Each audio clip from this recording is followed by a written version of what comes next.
Halo guys, bagaimana kabarnya? Di video kali ini kita akan mereview alur cerita film yang berjudul The Thousand Faces of Dongsu 2 yang menceritakan seorang pemuda yang suka bermain judi diberi kepercayaan untuk menjaga segel pintu iblis yang sudah terkurung ribuan tahun lamanya. Tanpa berlama-lama, langsung saja menuju alur ceritanya.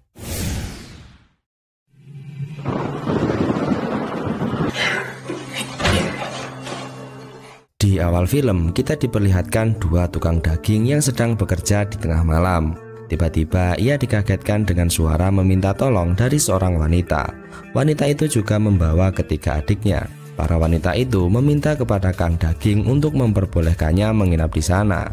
Melihat para wanita yang sangat menggoda iman, Kang Daging pun memperbolehkan wanita-wanita itu untuk menginap di sana. Akan tetapi tak berselang lama, para wanita tadi berubah menjadi ular dan menyerang para tukang daging itu.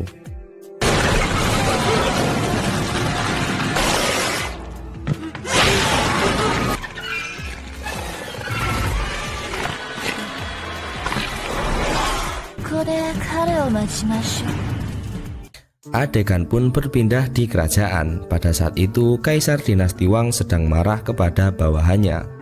Karena kini kerajaannya tidak sekuat dulu. Ia meminta kepada kepala shogun untuk menyerahkan buku ajaib agar kerajaannya menjadi lebih kuat seperti dulu kala. Namun kepala shogun menolak itu karena buku itu sangat berbahaya.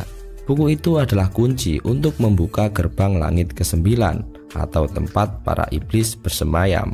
Namun raja tetap tidak mau tahu dan pergi meninggalkan aula kerajaan. Mengetahui buku itu berada di tangan kepala shogun, Ichiro atau ahli sihir kerajaan berkhianat. Ia menyandra kepala shogun dan kedua anaknya. Mereka pun dibawa ke tempat gerbang langit ke-9. Di sana sudah ada beberapa penjaga gerbang.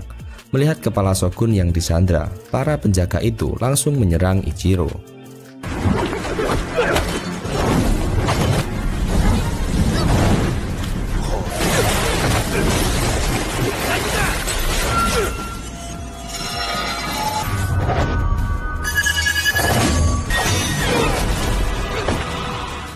Setelah memenangkan pertempuran, Ichiro menyandra kedua anak kepala shogun dan meminta untuk segera membuka pintu gerbang langit ke-9. Dengan terpaksa, kepala shogun segera merapalkan mantranya dan mengeluarkan pintu langit ke-9.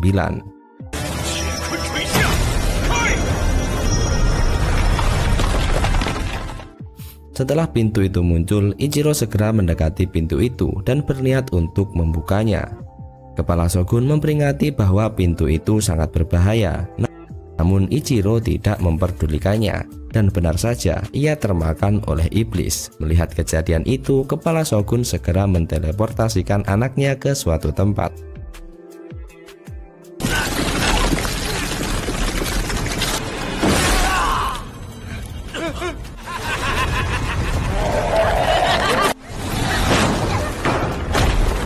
Adegan pun berpindah di tempat perjudian. Di sana sudah ada pemuda yang bernama Liu Jimo. Pemuda itu berpenampilan dan bergaya seperti dewa judi. Tapi di setiap tebakannya, ia selalu meleset. Karena selalu kalah dari perjudian, ia pun sampai dipaksa keluar karena hutangnya yang sudah terlalu banyak. Pada saat itu, Jimo bertemu dengan seorang kakek tua. Kakek itu bernama Dong Huo atau Master Aliran Kimen. Sang kakek tertarik dengan Jimo karena ia memiliki potensi untuk mewarisi aliran Kimen. Kakek itu juga bersama muridnya yang bernama Yinger. Tak berselang lama, inspektur kerajaan datang di tempat itu, dan mereka bertiga harus pergi meninggalkan tempat itu. Mereka bertiga sudah sampai di rumah yang berada di tengah hutan. Saat memasuki pintu depan, mereka sudah disambut oleh 3 wanita cantik. Namun kakek yang mencium ada aroma siluman langsung menyerang 3 wanita itu. Di saat itu juga muncul satu wanita yang menyuruh ketiganya untuk segera mandi. Liu Jimo pun langsung menuju tempat pemandian. Pada saat itu, ia dihampiri oleh 4 wanita tadi. Bukannya senang, Liu Jimo malah merasa takut karena wanita itu tiba-tiba datang. Dan benar saja wanita-wanita itu berubah menjadi ular dan melilit Liu Jimo. Beruntung sang kakek masih bisa menyelamatkan mereka berdua.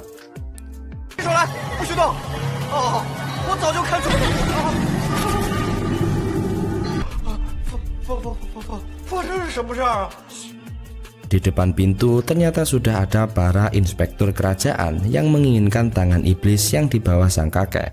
Tentu sang kakek tidak akan menyerahkan tangan iblis itu kepada mereka, karena tangan iblis itu adalah kunci untuk membuka pintu gerbang langit ke-9 dan pertempuran pun tidak bisa dihindari.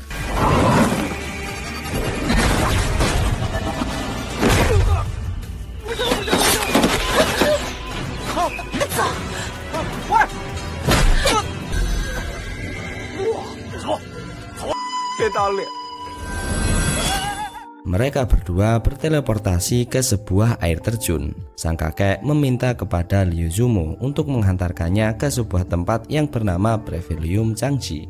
Liu Zumo yang tak asing dengan nama itu langsung menghantarkan sang kakek menuju tempat itu. Di sana juga ada anak dari kepala shogun yang bernama Yu'er. Ia juga ingin pergi ke Previlium Changji untuk mencari Master Kimen atau sang kakek. Setibanya di sana, Zimo tertarik kepada Yu'er dan segera menghampirinya. Namun tak berselang lama para inspektur kerajaan yang mengejar mereka berdua datang di tempat itu. Mereka menyuruh semua yang ada di Previlium untuk berkumpul di aula. Zimo dan Yu'er yang bersembunyi di dalam lemari diketahui oleh para inspektur kerajaan.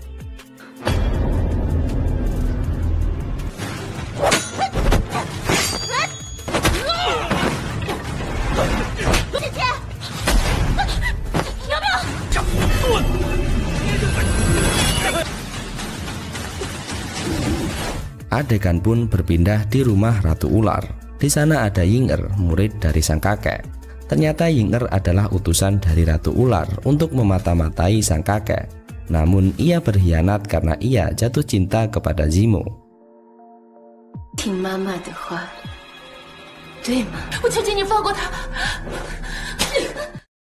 Liu Zumo dan kakek berhasil kabur. Mereka berdua pergi ke sebuah gua. Sang kakek yang sudah terluka parah berniat untuk mewariskan tangan iblis kepada Liu Zumo. Ia segera merapalkan mantranya dan sebuah tangan berwarna merah keluar dari punggung sang kakek. Ia meminta kepada Liu Zumo untuk segera menguasai tangan itu agar dia bisa menyelamatkan dunia ini.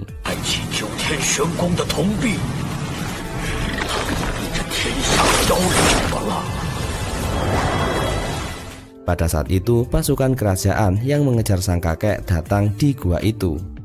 Sang kakek segera menteleportasi Liu Zumo di luar gua, sedangkan sang kakek sendiri yang sudah kehabisan energi dibakar hidup-hidup oleh jenderal kerajaan. Liu Zumo yang sudah berada di luar gua melihat ada kuda yang terikat di sebuah pohon. Ia pun segera mengendarai kuda itu.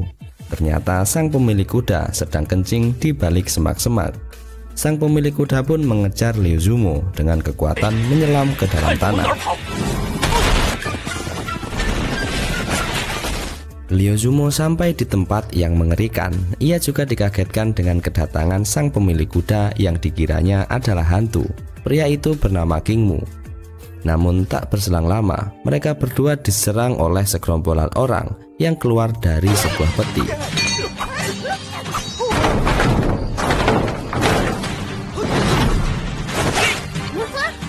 Pertempuran itu dihentikan oleh Yu'er. Ia menemukan sebuah tulisan dari kakek Donghuo. Seketika mereka semua tunduk kepada Zimo karena mengira Zimo adalah kakek Donghuo. Kingmu juga memperkenalkan dirinya. Ia adalah orang yang bertugas untuk menjaga kakek Donghuo. Namun mereka semua tidak tahu, ternyata kakek Donghuo yang mereka cari sudah tewas.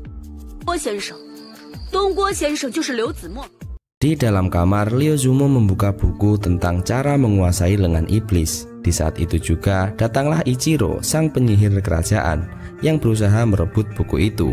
Namun dengan sikap Kingmu datang dan menyelamatkan Zumo dari serangan Ichiro.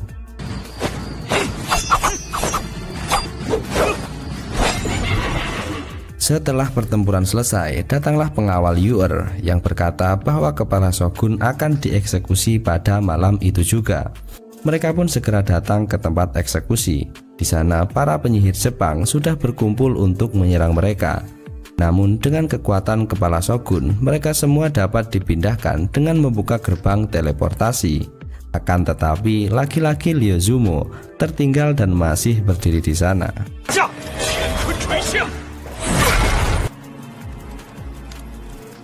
Lyozumo dibawa ke tempat pintu langit ke-9. Lyozumo pun memasukkan tangannya ke dalam pintu itu, dan hasilnya ia pun kehilangan satu lengannya karena Zumo belum menguasai lengan iblis dengan sempurna. Zumo pun akan dikembalikan ke tempatnya karena mereka tahu bahwa Zumo suatu saat akan berguna.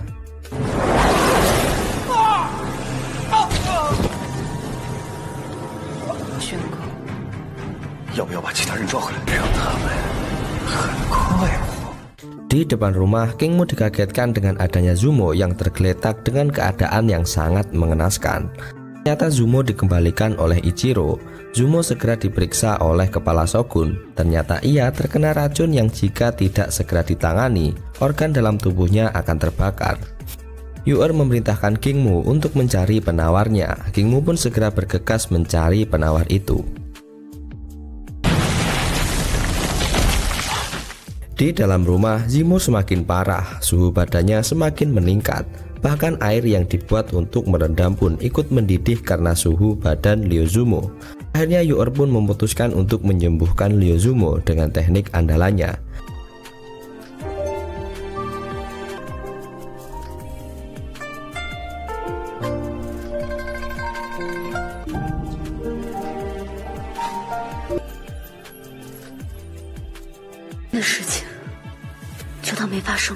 Di tengah malam, Zumo mendapat mimpi buruk dengan mengingat masa lalunya. Pada saat itu juga, tangan iblis bergerak ke arah Zumo dan menempel pada badan Zumo.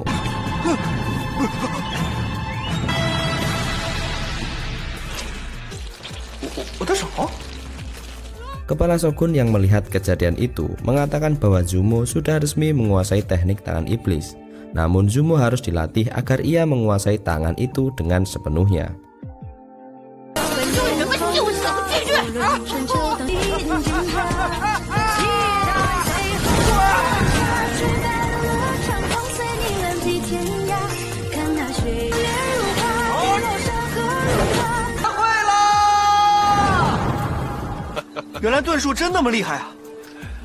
Di tengah malam, ia dikagetkan dengan kedatangan Yu-Er. Ia berkata kepada Zumo agar ia segera menuju ke Perfume Changji untuk menyempurnakan Gimen miliknya. Namun setelah sampai di sana, ia dikagetkan dengan kedatangan para penyihir. Di sana juga sudah ada kepala shogun dan Yu-Er yang sudah ditangkap. Bahkan kaisar kerajaan juga sudah dilumpuhkan. Di saat Ratu Ular akan menghabisi Kingmu dan yang lainnya, wanita ular menghalangi serangan itu yang membuat Ratu Ular semakin murka. Ia pun membunuh semua anak buahnya. Di saat ia akan membunuh kepala shogun dan Yu-Er, tindakan itu dihentikan oleh Zumo. Zumo pun dibawa ke depan pintu langit ke-9. Ia pun memasukkan lengannya ke dalam tempat itu. Berbeda dengan sebelumnya, kali ini Zumo berhasil membuka pintu langit ke-9. Karena berhasil membuka segel pintu Raja Iblis, mereka semua pun jatuh ke dasar bumi. Di sana juga ada Kingmu dan Ying-Er yang ikut membantu Zumo mengalahkan Ratu Ular. Namun serangan mereka dapat ditepis dengan mudah oleh Ratu Ular. Bahkan Zumo dapat dilumpuhkan oleh Ratu Ular. Namun di saat Zumo akan menemui ajalnya, Ying-Er datang dari belakang dan menusuk Ratu Ular yang membuat Zumo terselamatkan.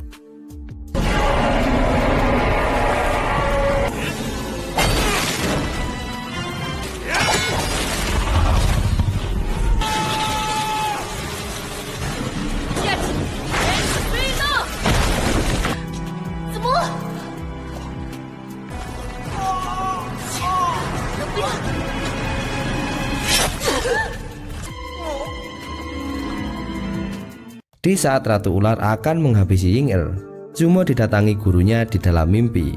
Zumo pun bangkit dan mengaktifkan kekuatannya. Dengan kekuatan itu, Zumo pun berhasil mengarahkan Ratu Ular.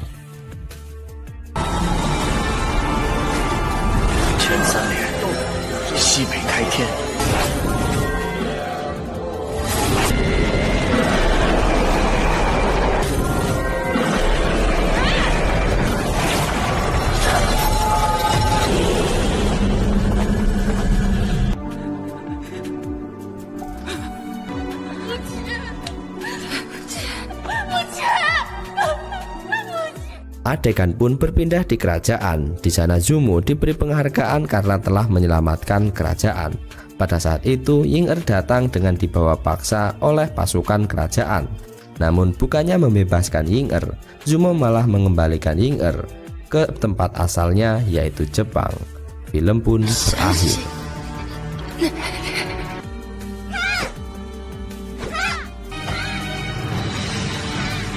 一群，但也大义灭亲。